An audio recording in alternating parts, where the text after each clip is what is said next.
अस्सलाम वालेकुम, कैसे हैं आप लोग। मैं हूं इमरान और मेरा आज का टॉपिक है जब हिंदुस्तान की आज़ादी के हीरो अहमदुल्ला शाह मद्रासी को गोली मारी गई। उम्मीद है कि आपको मेरा last topic tiger Tipu Sultan और मिसाइल मैन पसंद आया होगा और आपने तमाम हिंदुस्तानियों के दिलों को एक दूसरे से जोड़ने के लिए इस वीडियो को लोगों तक पहुंचाया होगा। ऐसा करना क्यों ज़रूरी है? क्योंकि मुसलमानों और इस्लाम के बारे में बड़े पैमाने पर गलतफहमियां फैलाई जा रही हैं। अगर हमने अपने तमाम देशवासियों को सही इस्लाम और देश की सही हिस्ट्री से वाकिफ नहीं कराया तो हमारे प्रॉब्लम सॉल्व होने की बजाय बढ़ते ही जाएंगे। मौलाना अहमदुल्ला शाह मद्रासी के फादर सैयद मोहम्मद अली शेर मैसूर टीपू सुल्तान के बहुत ही करीब लोगों और राजदारों में से थे। अहमदुल्ला शाह एक नवाब घराने के चश्मो चिराग थे। उन्होंने कई बड़े बड़े इस्लामी टीचर्स से हाई लेवल की एजुकेशन हासिल की थी। यही इस्लामी एजुकेशन ही एक बहुत ही अहम रीज़न थी कि अहमदुल्ला शाह मद्रासी ने बहुत कम उम्र ही से मुल्क की आज़ादी की मूवमेंट में बहुत दिलचस्पी ली और जवान होते होते आप नेशनल मूवमेंट्स में पूरी तरह से लग गए। आपने अपनी पूरी लाइफ मुल्क को ग़ुलामी से आज़ाद कराने में लगा दी। मौलवी अहमदुल्ला शाह मद्रासी एक ज़बरदस्त लीडर और बेस्ट स्पीकर थे। उनकी तकरीरों में हज़ारों हिंदू और मुसलमान जमा होते थे। वो एक पक्के मुसलमान होने के साथ साथ गंगा जमुना तहजीब यानी तमाम देशवासियों में पीस, ब्रदरहुड और यूनिटी के लिए भी मशहूर थे। मौलवी अहमदुल्ला शाह मद्रासी एक अकेले ऐसे फ्रीडम फाइटर थे जिन्होंने सर कोलिन कैम्बल को 2 मरतबा हराया था। अंग्रेज़ जिस वक्त मद्रास और बंगाल पर कब्ज़ा कर चुके थे और अब अवध पर कब्ज़ा करने की तरफ बढ़ रहे थे तो ऐसे में एक अकेला शेर की तरह ललकारने वाला अहमदुल्ला मद्रासी अंग्रेज़ों के लिए हलक का कांटा बन चुके थे। मौलाना अहमदुल्ला मद्रासी को अंग्रेज़ों ने अपना सबसे बड़ा दुश्मन करार दिया था। अवध को अंग्रेज़ों के कब्ज़े से बचाने के लिए मौलाना अहमदुल्ला मद्रासी अकेले ही मद्रास से आगरा पहुंच गए और अंग्रेज़ों को शिकस्त देने के लिए हज़ारों हिंदुस्तानियों को जंग के लिए तैयार कर लिया। सब देशवासी यानी हिंदू, मुस्लिम, सिख, ईसाई उनको अपना लीडर मान चुके थे। सबके सीनों में आज़ादी की शमा जलाने में अहमदुल्ला मद्रासी अब कामयाब हो चुके थे। फैज़ाबाद की पुलिस भी उन्हें गिरफ्तार करने से डरती थी। जब अहमदुल्ला मद्रासी फैज़ाबाद में थे तो अंग्रेज़ फ़ौज ने उन्हें चारों तरफ से घेर लिया। वो अकेले ही थे। उन्हें गिरफ्तार कर लिया गया और ऐलान किया गया कि कल उन्हें सूली पर लटकाया जाएगा। जैसे ही ये खबर सारे इलाकों के हिंदू, मुसलमानों और ईसाइयों को मालूम हुई तो उन्होंने जेल पर हमला कर दिया। वो आज़ाद हो गए। अब यहाँ से अंग्रेज़ों को जानी और इकोनॉमिकली बड़े पैमाने पर नुकसान होना शुरू हो गया। एक बड़ी लड़ाई में अहमदुल्ला शाह मद्रासी ने अंग्रेज़ों को हराते हुए फैज़ाबाद को अंग्रेज़ों से मुकम्मल तौर पर आज़ाद करा लिया था। आज़ादी की लड़ाई 1857 में फैज़ाबाद को एक साल के लिए आज़ाद कराने वाले मौलवी अहमदुल्ला शाह मद्रासी को याद किए बगैर जंग आज़ादी की हर तारीख़, हर हिस्ट्री इनकम्प्लीट ही रहेगी। अंग्रेज़ हुकूमत के बारे में ये मशहूर था कि 18वीं सेंचुरी में उनकी हुकूमत के दौरान उनकी हुकूमत का सूरज कभी नहीं डूबता था, लेकिन अहमदुल्ला शाह मद्रासी ने फैज़ाबाद को अंग्रेज़ों से आज़ाद कराकर उनके सूरज को एक साल के लिए क़ैद कर लिया था। हर तरफ मौलवी अहमदुल्ला शाह मद्रासी की बहादुरी के चर्चे आम हो गए थे।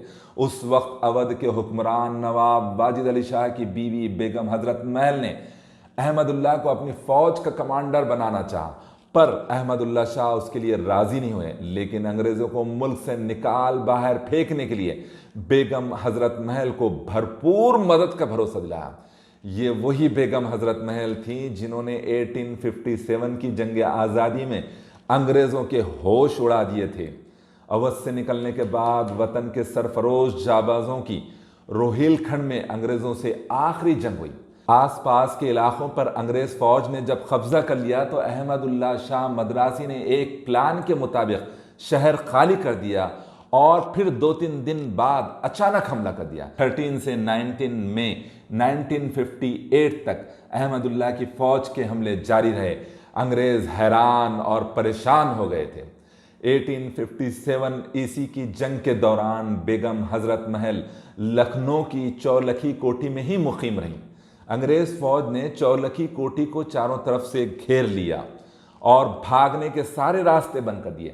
جب مولوی احمد اللہ شاہ مدراسی کو معلوم ہوا تو آپ نے اپنے کچھ سپاہیوں کو لے کر انگریزوں پر اچانک حملہ کر دیا اور گھیرا بندی توڑ کر زبردست خون خرابے کے بعد بیگم حضرت محل اور دیگر لوگوں کو تلوار کے سہارے نکال لے گئے اور ان سب کو موسیٰ باغ جیسی محفوظ جگہ پر پہنچا دیا۔ یہ وہی موسیٰ باغ ہے جہاں بیگم حضرت محل نے لکھنؤ کی آخری جنگ میں اپنی بہادری کا لوہا منوایا تھا۔ ایسے حالات میں احمد اللہ شاہ مدراسی انگریزوں کے سب سے بڑے دشمن بن چکے تھے۔ انگریز انہیں مارنے میں ناکام ہو گئے تھے۔ انگریز دیکھ رہے تھے کہ تمام دیش واسی یعنی ہندو، مسلم، سکھ اور عیسائی دیش کی آزادی کی جنگ میں احمد اللہ کے ساتھ ہیں۔ انگریزوں کو کوئی راستہ سمجھ میں نہیں آ رہا تھا۔ انگریزوں نے اس بے باک اور بہادر فریڈم فائٹر کی خبر دینے یا زندہ پکڑ کر لانے یا مارنے پر اس وقت کے 1,00,000 روپے انعام دینے کا اعلان کر دیا تھا۔ یہ ہم ہندوستانیوں کی بدنصیبی کہیے کہ مولوی احمد اللہ شاہ مدراسی کی جان لینے والا کوئی انگریزی فوجی یا افسر نہیں تھا، بلکہ انگریزوں نے اس وقت کے ایک بہت ہی چھوٹے سے علاقے کے راجہ جگناتھ اور ان کے بھائی کے ساتھ احمد اللہ شاہ مدراسی کے قتل کی سازش رچی تھی۔ ان دونوں نے احمد اللہ مدراسی کو بلایا اور کہا کہ آپ ہمارے پاس آئیں، ہمارے پاس پوری فوج ہے اور ہم سب مل کر انگریزوں سے مقابلہ کریں گے۔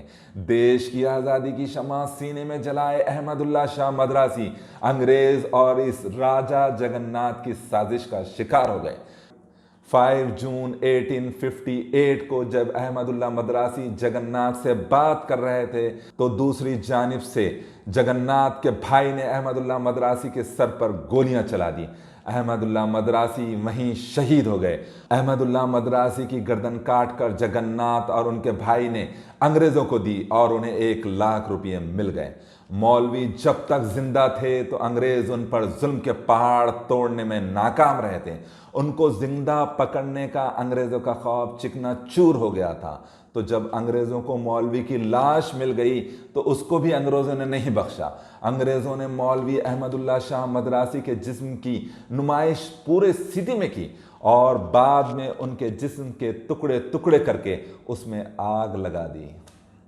مولوی صاحب کے سر کی تدفین جہاں گنج کی ایک چھوٹی سی مسجد کے قریب عمل میں آئی۔ انگریزوں نے ہر طرف خوشیاں منائیں اور دیسی گھی کے دیے جلا کر خوشی کا اظہار کیا کہ ہم کو احمد اللہ مدراسی سے نجات مل گئی ہے۔ احمد اللہ شاہ مدراسی کی شہادت بھی 1857 کی جنگ آزادی کے ناکام ہونے کی ایک بہت بڑی ریزن ثابت ہوئی تھی۔ انگریز ہسٹورین سر تھامس اسٹنس نے لکھا ہے کہ احمد اللہ شاہ مدراسی جذبات اور قابلیت کے لحاظ سے ایک بڑی تحریک یعنی موومنٹ چلانے اور بڑی فوج کی کمان سنبھالنے کے لیے ہر طرح سے قابل تھے، اور وہ 1857 کی جنگ آزادی کے تمام مجاہدین میں سب سے بیسٹ سولجر تھے۔ ایک اور ہسٹورین میلسن لکھتا ہے کہ مولوی احمد اللہ شاہ مدراسی نے کسی کی چپ چاپ ہتیا کر کے اپنی تلوار پر کلنک نہیں لگایا۔ نہتے اور بے قصوروں کی ہتیا کو مولوی احمد اللہ شاہ مدراسی نے کبھی پسند ہی نہیں کیا۔ انہوں نے مردانہ وار آن کے ساتھ اور ڈٹ کر کھلے میدان میں ان دشمنوں کے ساتھ جنگ کی جنہوں نے ان کا دیش ان سے چھین لیا تھا۔ ہر دیش کے ویر اور سچے لوگوں کو مولوی احمد اللہ شاہ مدراسی کا نام عزت کے ساتھ لینا چاہیے۔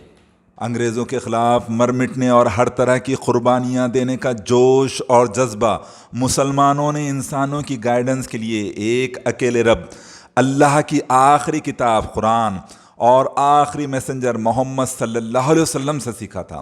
مسلمان جانتے ہیں کہ دنیا ختم ہونے کے بعد جب اللہ ہم تمام انسانوں سے حساب لے گا تو یہ پوچھا جائے گا کہ دنیا میں جس زمین پر میں نے تمہیں زندگی دی تھی وہ زمین پر رہنے والے لوگوں تک ایک اکیلے رب اور آخری میسنجر محمد صلی اللہ علیہ وسلم کا میسج پہنچانے کے ساتھ ساتھ पीस, ब्रदरहुड और यूनिटी के लिए तुमने क्या किया था। ये सब बताने का मकसद ये भी है कि तारीख को याद रखे और किसी तारीख बदलने वाले को ये हिम्मत ना हो सके कि वो हमारे पास्ट से खिलवाड़ कर सके।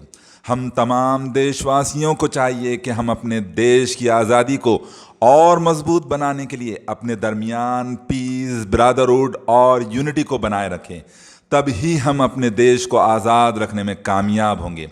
इसीलिए इस मुल्क की भलाई इसी में है कि पढ़ो लिखो इंसान बनो, तुम भारत की पहचान बनो। अल्लाह मेरे भारत देश की हिफाजत फरमाए, आमीन।